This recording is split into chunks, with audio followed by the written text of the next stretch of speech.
Caritas, Veritas, Unitas, Charity, Truth, Unity.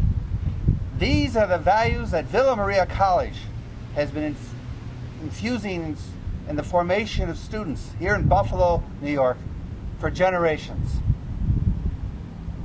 You take their wonderful program in interior design, where students are learning things about daylighting, green material, energy systems. What those practical dimensions of designing have to do with sustainability? What don't they have to do with it? Well, that's kind of what's going on here. But what about you and me, who are about to embark on this journey?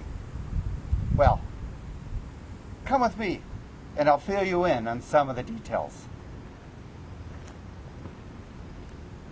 We are here right now in the interior design studio at Villa Maria College, and we're about to have a conversation with Associate Professor Sandra Reicis, who's a professor here who teaches sustainable design for the interior design students, and of course, you've already know well Celeste Novak, who's on the faculty at Madonna University and is part of our guide today with the on green buildings, this week's topic. So I'm going to say welcome to the class and to all the students and who are taking this for credit, for non-credit, across the Felician landscape, and maybe you could start to, Celeste, I know you had a couple of questions you want to start with? I understand you teach interior design, and Yes. you are an architect. Yes. It'd be interesting to hear two things. One, a little bit about your interior design program. I know it's a very broad program, and sustainability is one of the focuses, and you've brought us a lot of great books that use as resources. So tell us more. Thank you. Interior design was a 2-year program at Villa for many years, and it's now a 4-year BFA program. Mm-hmm. And when it developed into the 4-year program, there was a strong emphasis on interior architecture. Mm-hmm. And so our sustainability instruction crosses over between architecture and interior design. So we not just become engaged in the interiors, but also the exteriors. So when we talk to the students, when we start talking about sustainability, we start with the structure itself and how it's sited and how to best site the structure. And we talk about daylighting, and we talk about natural ventilation. And so those are maybe things that one might assume is beyond the realm of interior design, but is very critical to understand sun angles and architecture and climate and weather in order to be able to truly design sustainably. Yes, I see. The big issue is health with sustainability, particularly with interiors. And natural daylight is one of those things that makes you feel healthy. Yes, daylight and also air quality. Interior air quality is extremely critical for interior designers, for the health of individuals, and just for well-being. And so that is going to take into account natural ventilation, because you want to have that fresh air that comes into the buildings. The absence of fresh air is what's led to sick building syndrome and many of the other illnesses, that Legionnaire's disease and so on. But then again, also the things that we put into the interiors.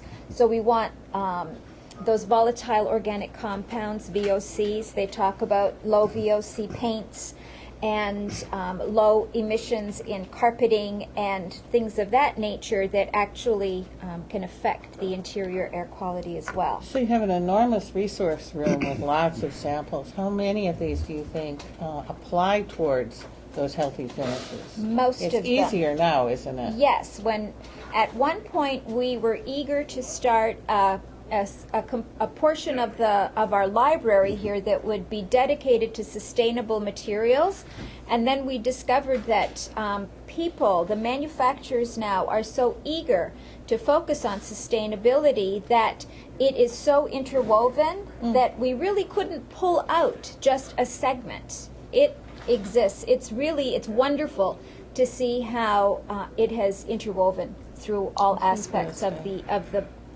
these support industries. So are your students drilling into those issues, though? I mean, some of the wools, of course, are sustainable materials, but some of the vinyl products, and particularly the adhesives in those areas, are they actually looking at how they place these materials? Yes, and even with the vinyls, you have to look at what the composition is. So many times those man-made materials now are actually they're repurposed materials because they're using plastic bottles and they're using petroleum products and they're using rubber tires, and so they're taking a product that's been discarded and now they're reformulating it into a completely different product. Now, I know you said, we were talking about LEED earlier, and, there's Green Globes, there's BREEAM, there's Natural Step. I think you mentioned their accounting systems. Are your students looking at those also, just to make sure that they are tracking and measuring their approaches? They are looking at it. We don't focus so much on the actual accounting system, but we do look at the categories to make sure that what we have is a holistic approach. It's very natural in interiors to just gravitate towards the materials. Right. And that's only one small fragment. And so we want to make sure that the students address even issues of the exterior siding. So, for example, and so you may wonder, what does that have to do with interiors? But if you want to promote things like alternative transportation, like bicycles, you need to design a space to store the bicycles when the people have arrived on site. And so the students have to become cognizant of those kinds of things. If you have sited a building close to public transportation, are there impacts to the interior design that you have to address? Does that mean you should have a shelter for people to wait for their bus to come? Have there been any applications here on campus yet as some of these principles that students are learning and being integrated, and not just on fused into the educational model that is going on here at Villa Maria, but in terms of, as far as upgrades or anything that's happening in the buildings, or discussion that yet? Well, I think one of the critical things, of course, is recycling.